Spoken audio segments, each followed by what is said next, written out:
پاکستان کے اندر جو چیز بہت نمایاں رہی ہے گزشتہ ہفتے، وہ وزیر داخلہ محترم محسن نقوی صاحب کا وہ خطاب ہے جو انہوں نے پاکستان فرسٹ اکنامک سمٹ میں تقریر کی ہے انہوں نے، اور خود انہوں نے کہا ہے کہ میں سیاسی تقریر کروں گا، اور کی بھی ہے، اور ایسا موضوع چھیڑ دیا ہے جس نے پاکستانی میڈیا کے اندر بہت بڑا بونچال کھڑا کر دیا ہے۔ ہر چند سیاستدانوں میں ایوانوں میں کوئی لرزہ طاری نہیں ہوا، لیکن میڈیا میں اور چینلز میں اور صحافیوں کے اندر لرزہ طاری ہو گیا ہے۔ انہوں نے ایک تو یہ تقریب جو ہوئی ہے اکنامک سمٹ، اس کا مطلب یہ ہوتا ہے کہ اجلاس جو سربراہی اجلاس یا چوٹی کے نمائندوں کا اجلاس، اکنامکس کے اقتصادی اور معاشی طور پر جو لوگ چوٹی کے افراد سمجھے جاتے ہیں، بڑے افراد سمجھے جاتے ہیں، نمایاں و سرکردہ لوگ سمجھے جاتے ہیں، یہ ان سرکردہ لوگوں کا اجلاس تھا جسے قرآن ملا کہتا ہے۔ ملا، سرکردہ، چوٹی کے لوگوں کو، سمٹ کو قرآن کی اصطلاح میں ملا کہتے ہیں۔ یہ ملائے پاکستان جمع ہوئے، یعنی چیمبرز اور سرمایہ دار جمع ہوئے۔ البتہ انہوں نے کچھ صحافیوں کو بھی بلایا ہوتا، سب کو نہیں، اپنے ہم فکر، اور سرکاری شخصیات میں سے وزیر داخلہ کو بلایا۔ خوب ظاہر وزیر داخلہ ہیں تو سرمایہ دار ہیں، کاروباری شخصیتیں، میڈیا کے اندر اچھا کاروبار ہے ان کا نمایاں، لیکن پھر بھی ان کی شناخت جو ہوتی ہے وہ میڈیا پرسن، صحافت سے سیاست میں آئے ہیں، لیکن چیمبر کے حوالے سے ان کی پہچان نہیں تھی، لیکن انہیں مہمان خصوصی بلایا گیا تھا۔ باقی سارے سرمایہ دار، بڑے بڑے سرمایہ دار پاکستان کے، ملک کے اندر اور ملک کے باہر جتنے مقیم ہیں، انہوں نے یہ نشست کی، اور مقصد اس کا یہ تھا کہ پاکستان کو درپیش اقتصادی معاشی چیلنجز ان کے بارے میں بحث کریں اور رائے حل پیش کریں۔ سب نے اپنے اپنے تحت گفتگو کی، اور بڑی اچھی گفتگو سب نے کی، محنت کر کے آئے ہوئے تھے، ہوم ورک کر کے آئے تھے۔ عموماً مذہبی خطیبوں کی طرح اپنے حافظے کی مدد سے نہیں بول رہے تھے، بلکہ اپنی ریسرچ اور تحقیق اور اپنے شعبے کے حوالے سے معلومات بتا رہے تھے۔ اہم ترین جو تقاریر ہوئی ہیں وہ 2 بندوں کی ہوئی ہیں یا 3 بندوں کی، جن میں سے ایک لاہور کے بڑے کاروباری شخصیت ہیں جنہوں نے تعلیم کو کاروبار بنایا ہے، میاں عامر محمود صاحب، اور ایک وزیر داخلہ کی تقریر تھی۔ میاں عامر محمود صاحب نے بہت دلچسپ قسم کے اعداد و شمار نشر کیے ہیں، چونکہ وہ اس پروجیکٹ پر عرصے سے کام کر رہے ہیں، اور اپنے طور پر میڈیا بھی ان کے پاس ہے، اپنا میڈیا ہے ان کا، اخبار بھی ہیں اپنا، اور اپنی چینلز بھی ہیں، اور کاروبار بھی بڑا ہے، تعلیمی ادارے ہیں ان کے۔ تو وہ اس دوران کافی عرصے سے میڈیا پر گاہے گاہے وقفے سے اظہار کرتے رہتے تھے پاکستان کے انتظامی مسائل کے بارے میں، اور نئے صوبے بنانے کے بارے میں انہوں نے خصوصی مطالعہ تھا ان کا، اور بڑا تحقیقی مواد انہوں نے پیش کیا۔ دنیا کے اعداد و شمار، پاکستان کے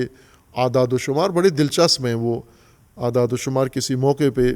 ان کے تناظر میں بات کی جائے گی انشاءاللہ۔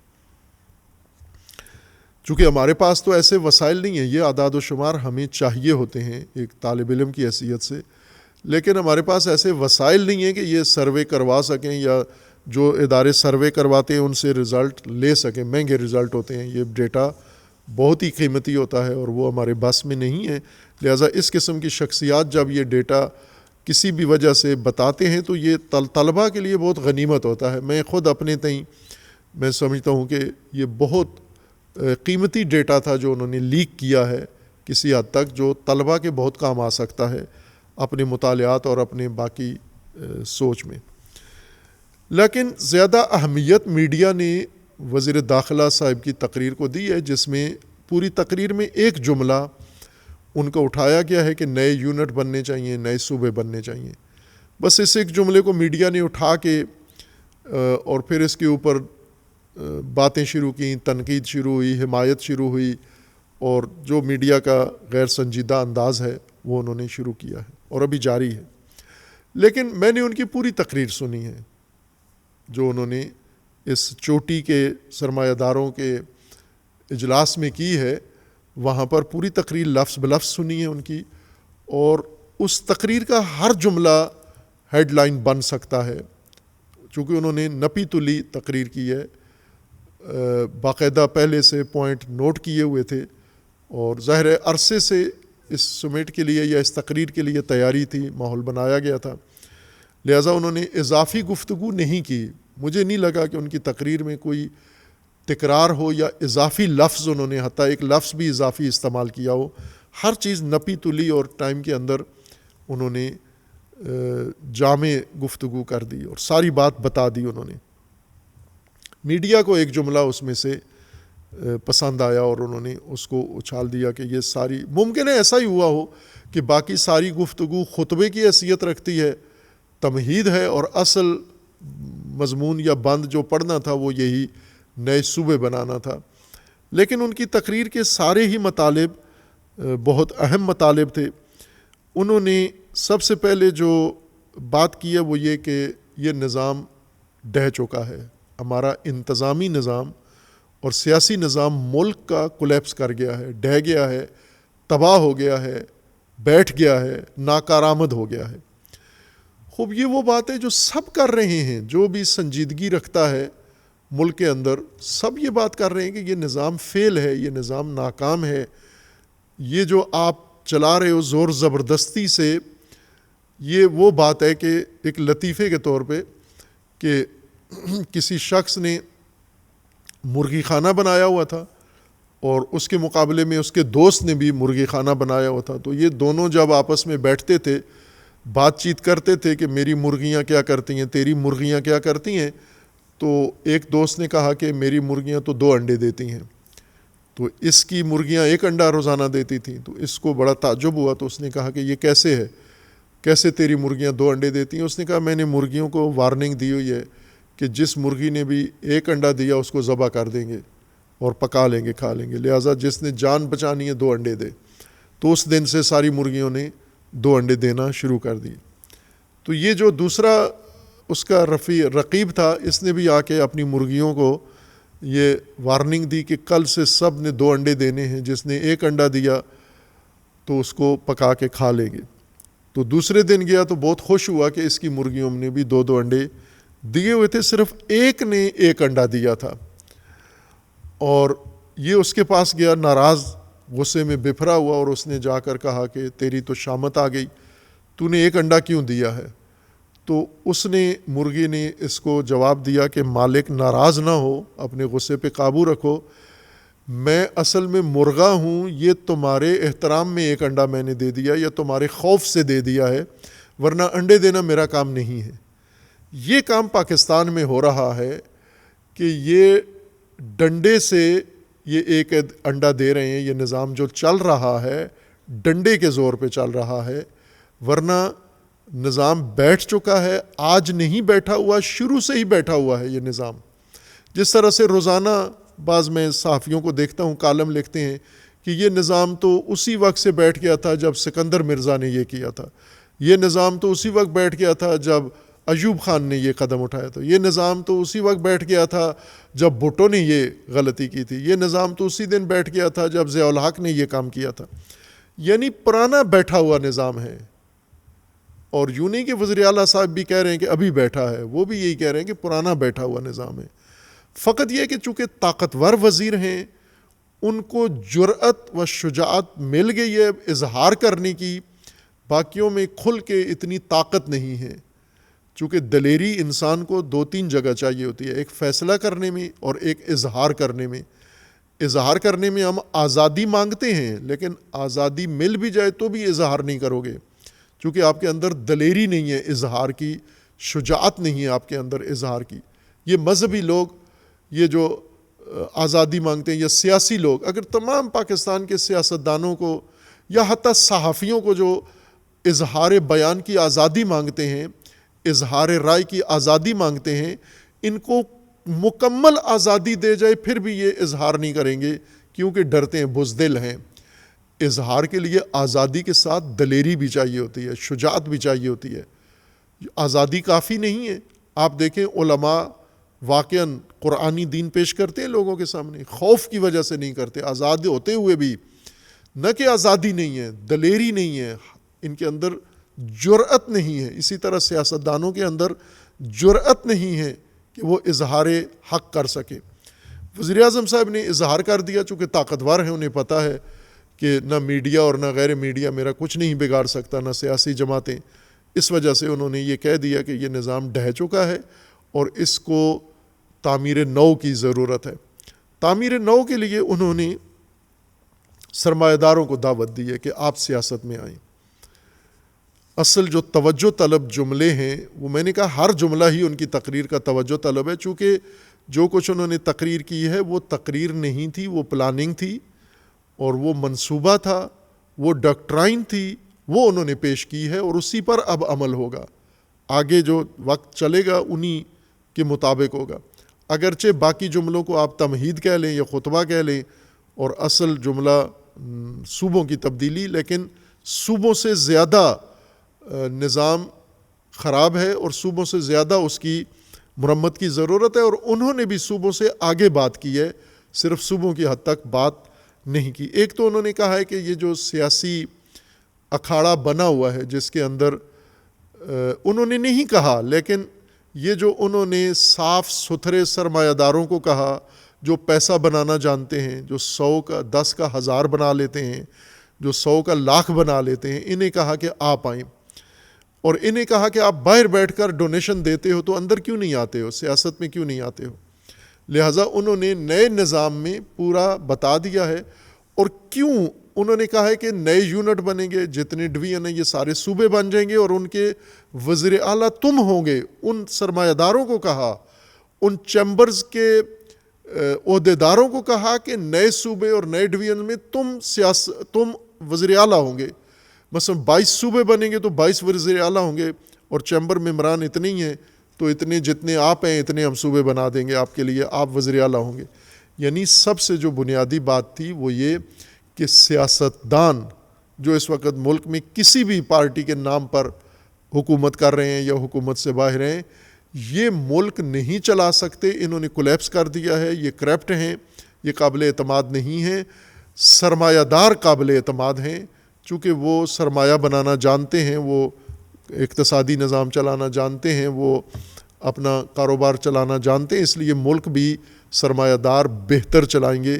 اس لیے یہ باقاعدہ طور پر ان کی طرف سے وضاحت تھی، لیکن میڈیا کو سمجھ میں نہیں آئی اور میڈیا والے صرف صوبوں کے اوپر توجہ مرکوز رکھے ہوئے ہیں. اور انہوں نے یہ بھی کہا ہے کہ حکمران اس وقت جو کچھ کر رہے ہیں، ظاہر ہے پنجاب کے اندر ایک بڑی اچھی کارکردگی، عالمی رپورٹس کے اندر بھی پنجاب حکومت کی اچھی کارکردگی ہے، ملک کے اندر بھی میڈیا اور سب پنجاب حکومت کی موجودہ حکومت کی کارکردگی کو کوئی بھی انکار نہیں کرتا کہ انہوں نے بہت سارے شعبوں میں ترقی کی ہے یا کر رہے ہیں یا صوبہ اچھا چلا رہے ہیں. وزیر داخلہ نے کھل کے ان کو کہا ہے کہ یہ فائر فائٹنگ ہے، حتیٰ وزیر اعظم کا نام لے کے کہا کہ یہ فائر فائٹنگ ہے، یہ جو قرضے لے آتے ہو، یہ جو فلاں لے کر آتے ہو، یہ ملک چلانے والا نہیں ہے، اس سے کوئی امید نہیں ہے، یہ فائر فائٹنگ ہے. یعنی آگ بجھانے کا کام ہے، لیکن آگ بجھے گی تو پیچھے ملبہ تو ہے نا، آگ بے شک بجھا دو آپ. یعنی آپ جو چھڑکاؤ کرتے ہو، قرضے لے کے آ کے کسی جگہ صرف کرتے ہو تو گویا آگ بجھا رہے ہو، بلڈنگ تو تباہ ہو گئی ہے. جو آگ جس حصے کو لگی تھی وہ فیکٹری کارخانہ تو جل گیا ہے سارا. اسی طرح انہوں نے کھل کے کہا ہے کہ لیپ ٹاپ تقسیم کرنا، ٹیبلٹ دینا جوانوں کی ضرورت نہیں ہے، انہیں اس سے آگے کی ضرورت ہے. یعنی پنجاب حکومت بھی جو سرسری کام کر رہی ہے، وفاقی حکومت بھی جو سرسری کام کر رہی ہے، مرم پٹیاں لگا رہی ہے، یہ نظام چلانے کے قابل نہیں ہے. اس کو انہوں نے کھول کے کہا ہے. پھر اس کے بعد انہوں نے اس اپنی تقریر کے اندر یہ کہا کہ ایک شخصیت ہے جو ملک کے لیے کام کر رہے ہیں اور باقی سارے ان کی محنت کو ضائع کر رہے ہیں. یہ جو بات انہوں نے کھول کے کی ہے کہ اشارہ ان کا فیلڈ مارشل صاحب کی طرف تھا کہ وہ واحد آدمی ہے اس وقت پوری دنیا سے اعتبار پاکستان کا اکٹھا کر کے لاتے ہیں، بڑھاتے ہیں، اور جب آگے بیٹھے ہوئے جو لوگ ہیں وہ اس کو ضائع کر دیتے ہیں. اور ان کی محنتیں ساری ضائع کر رہی ہیں. تو یہ بھی ایک افسوسناک موضوع ہے کہ یہ بجائے اس کے کہ دست و بازو بنے ان کے محنت کو یہ ضائع کر رہے ہیں.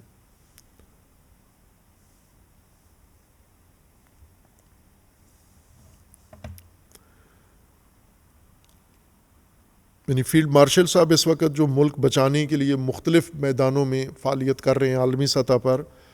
اندر جو ڈھانچہ بیٹھا ہوا ہے ناکارآمد ہونے کی وجہ سے وہ اس کو ضائع کر رہا ہے. اور انہوں نے اصرار کیا ہے کہ اس نظام کی اصلاح کی ضرورت ہے، اور یہ اصلاح بھی سرمایہ داروں کے ہاتھوں سے ہونا چاہیے تھا. اور ظاہر ہے کہ انتظامی تبدیلی کی بھی انہوں نے بات کی ہے کہ انتظامی لحاظ سے انتظامی چھوٹے یونٹ بننے چاہیے. آبادی بڑھ گئی ہے اور انتظامی ڈھانچہ پرانا ہے، فرسودہ ہو چکا ہے، اور یہ ڈھانچہ کافی نہیں ہے. اس کو تقسیم کر کے چھوٹے آبادی، مختصر آبادی کے لیے انتظامی ڈھانچے بنائے جائیں. انہوں نے معروف صحافی سہیل وڑائچ صاحب کو بٹھایا ہوا تھا. اب ظاہر ہے میری زیادہ واقفیت صحافیوں سے نہیں ہے کہ اور کون کون بیٹھے ہوئے تھے، لیکن انہیں ہم جانتے ہیں، چہرہ ان کا معروف، سٹائل، ہر چیز، شخصیت ان کی. تو وہ صف اول میں بٹھائے ہوئے تھے اور ان کو خطاب بھی کیا کہ آپ بھی اپنے حصے کا کام کریں. اور انہوں نے عرصے سے یہ کام شروع کیا ہوا تھا کہ ملک میں نظام بدلنے والا ہے، اور اس کے لیے نئی حکومت، اور انہوں نے ان کے مختلف تھے کہ لوگ چنے جا رہے ہیں، ڈھونڈے جا رہے ہیں، ڈیلیور نہیں ہو رہا فلاں، اور وہ کافی عرصے سے یہ کہانیاں سنا رہے تھے. اور بعض لوگ ان کی بات کو سنجیدہ نہیں لے رہے تھے. وہ یہ سمجھ رہے تھے کہ سہیل صاحب بوڑھے ہو گئے ہیں اور سٹھیا گئے ہیں اور چلتی حکومت کو کہہ رہے ہیں یہ نہیں چل رہی، یہ ختم ہونے والی ہے. اس چیز نے، اس کانفرنس نے ان کی تمام پیشگوئیوں کو بھی سچ ثابت کر دیا، اور لوگوں نے بہت سیریس لینا شروع کر دیا سہیل وڑائچ صاحب کو. اور وہ پہلے شاید ایک ہفتے میں ایک کالم لکھتے تھے، اب روزانہ لکھتے ہیں اور ایک ہی موضوع، اور ماشاءاللہ بڑی فصیح قلم ہے، کہانی بناتے ہیں فرضی، اور کبھی شاہی خاندان کی مثال دیتے ہیں، کبھی مردوں کا خط کے نام سے، کبھی کس طرح باہر کیف ان کے معنی خیز ہوتے ہیں بڑے ان کے کالم. اور سارے کالم کا تمرکز یہی ہوتا ہے کہ پاکستان کے اندر یہ جو جاری نظام ہے یہ ختم ہونے والا ہے اور نیا نظام آنے والا ہے، اور وہ اس کے لیے فضا بناتے ہیں. طریقہ یہی ہوتا ہے کہ جو بھی اسٹیبلشمنٹ کی بات ہوتی ہے، پس پردہ کی ہوتی ہے، اس کو پردے پہ لانے کے لیے پہلے صحافیوں کے ذریعے سے اس کو اظہار کیا جاتا ہے، چونکہ صحافی ایک کمزور پوزیشن والا بندہ ہوتا ہے. اور سہیل وڑائچ خود کہتے بھی ہیں، اپنے آپ کو کوستے ہیں، ترقی کا طنز ہے ان کا یہ سارا، کہ اپنے آپ کو کبھی کوجا اور کبھی ڈگا اور کبھی کس طرح سے مختلف منفی الفاظ سے اپنے آپ کو یاد کرتے ہیں. لا علم، بے خبر، ان پڑھ، گنوار، اس طرح کی اپنے بارے میں خود باتیں کرتے ہیں، یہ تاثر دینے کے لیے کہ میں کمزور ضعیف آدمی ہوں. باتیں تقویت والی کرتے ہیں، قوت والی کرتے ہیں، باتیں بڑی بڑی کرتے ہیں، اور اپنے آپ کو چھوٹا کر کے پیش کرتے ہیں تاکہ کوئی حملہ نہ کرے ان کے اوپر، یہ مظلوم آدمی ہے، اس کو کیسے کریں. ایک آدھ دفعہ ان کو کسی نے جواب دیا، زہرن انصار عباسی نے، تو اس کو انہوں نے میٹھے میٹھے الفاظ میں کافی ناسزا سنائی، جس کے بعد وہ بھی ٹھنڈے ہو گئے اور انہوں نے بتا دیا کہ جو میں کہہ رہا ہوں. باہر کے اب یہ خصوصی مہمان تھے، اور ظاہر ہے کہ یہ پلاننگ کا حصہ ہیں، صحافی بھی اور سرمایہ دار بھی. اور اسٹیبلشمنٹ کے اندر سرمایہ داروں کی کمی تھی. پاکستانی اسٹیبلشمنٹ پہلے فوج، عدلیہ اور بیوروکریسی سے تشکیل پاتی تھی، لیکن اب چوتھا رکن بھی اسٹیبلشمنٹ میں اضافہ ہو گیا ہے، اور وہ سرمایہ دار ہیں. باہر کی دنیا میں اسٹیبلشمنٹ میں سرمایہ دار پہلے نمبر پر ہوتے ہیں، لیکن پاکستان میں سرمایہ داروں کو سیاسی اکھاڑے سے باہر رکھا گیا اور ان سے مدد لی جاتی تھی ڈنڈے کے ذریعے دباؤ ڈال کر، لیکن اب انہیں باقاعدہ سیاسی میدان میں آمادہ کر لیا گیا ہے، اور اگلا نظام جو بنے گا وہ سرمایہ داروں کی ایما پر بنے گا. ان ساری چیزوں کا جائزہ لینے کی ضرورت ہے، میڈیا کو تبصرہ کرنے کی، تجزیہ کرنے کی، کہ یہ کام جو کہا گیا ہے یہ ہو گیا تو پھر پاکستان کا نقشہ کیا ہوگا. وزیر اعلیٰ تو مطمئن ہے کہ پاکستان جنت بنے گا، اور بہترین اس کے اندر ترقی آئے گی۔ انہوں نے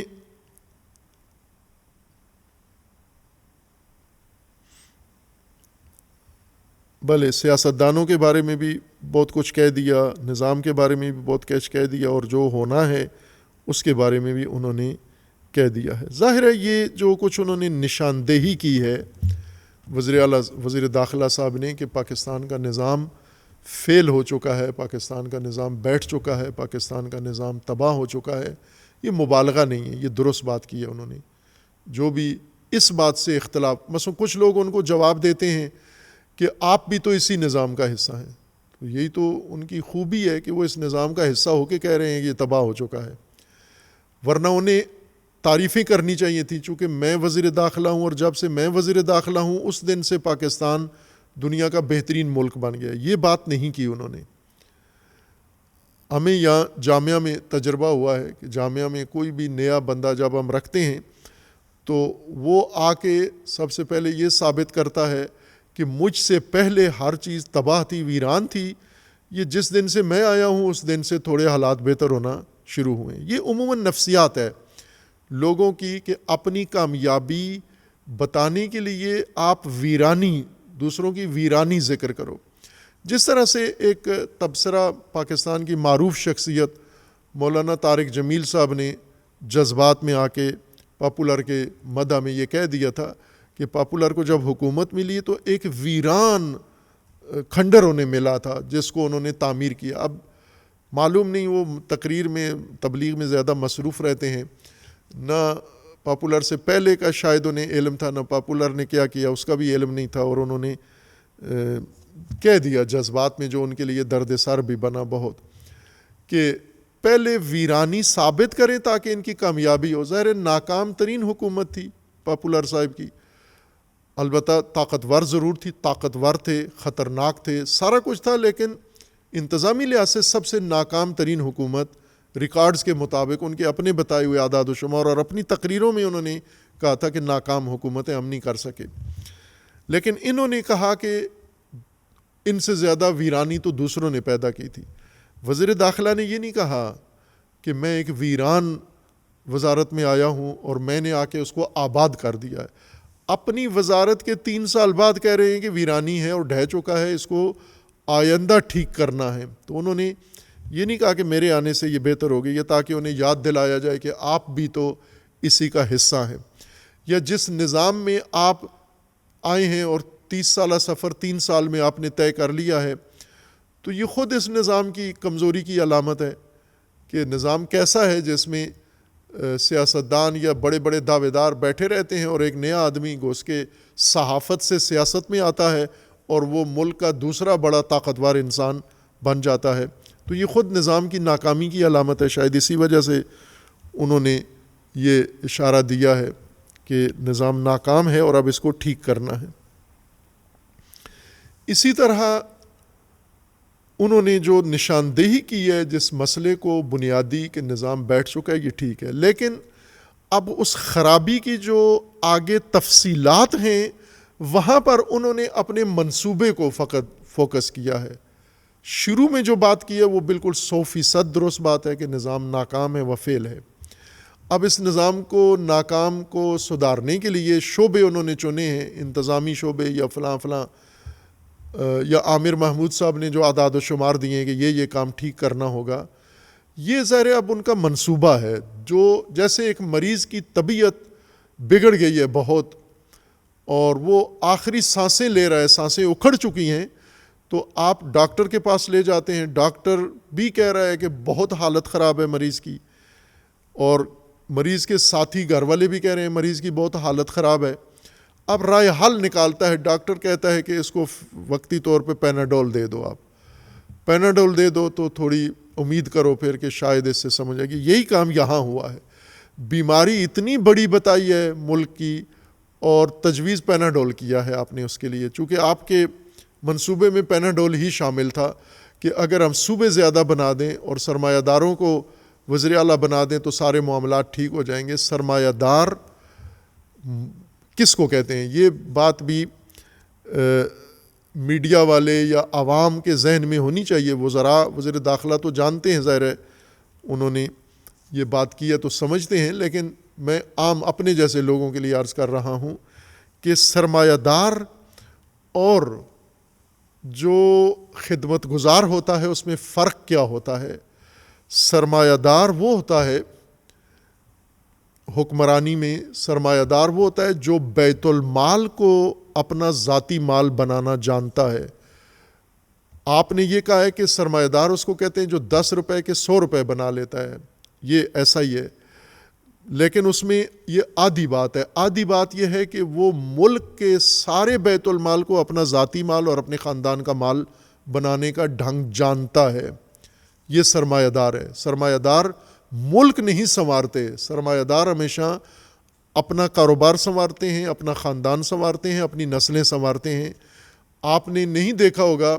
سرمایہ داروں کی مدد سے حکمران بنتے ہیں، لیکن سرمایہ دار جب آتے ہیں، آپ نے پاپولر نے اپنے ساتھ سرمایہ دار بنائے، پھر تمام سرمایہ داروں کو کک کر کے باہر نکال دیا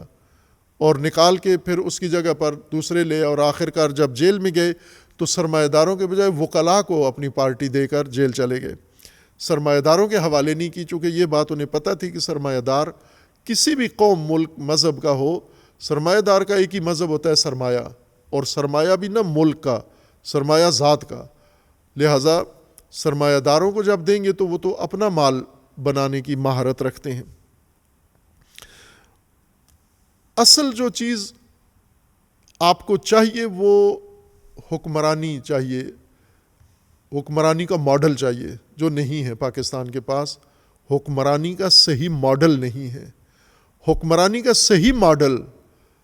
جو وزیر اعلیٰ صاحب آسانی سے اس ماڈل کو پڑھ سکتے ہیں، چونکہ ان کے راہ میں رکاوٹیں نہیں ہیں. باقیوں کی راہ میں رکاوٹیں ہیں کہ وہ مذہبی تعصب یا باقی وسائل کی وجہ سے یہ کام نہیں کریں گے. نہج البلاغہ میں امیر المومنین علیہ الصلاۃ والسلام کا طرز حکمرانی یہ رائے حل ہے پاکستان کے لیے. امیر المومنین علیہ السلام نے جب حکومت سنبھالی اور پہلی تقریر کی، صدارتی خطبہ دیا پہلے دن کا ہی، اور اس میں لوگوں کو کہا کہ میں کیا کروں گا. انہوں نے کہا کہ یہ جو پہلے نظام بنا ہوا ہے، میں اس سارے کو ختم کر کے اور اس کی جگہ پر وہ نظام قائم کروں گا جو اللہ تبارک و تعالیٰ نے قرآن میں اور رسول اللہ نے اپنی سیرت میں مقرر کیا ہے. میں وہ کام کروں گا، اور شروع بیت المال سے کروں گا کہ یہ بیت المال جس کے پاس ہے،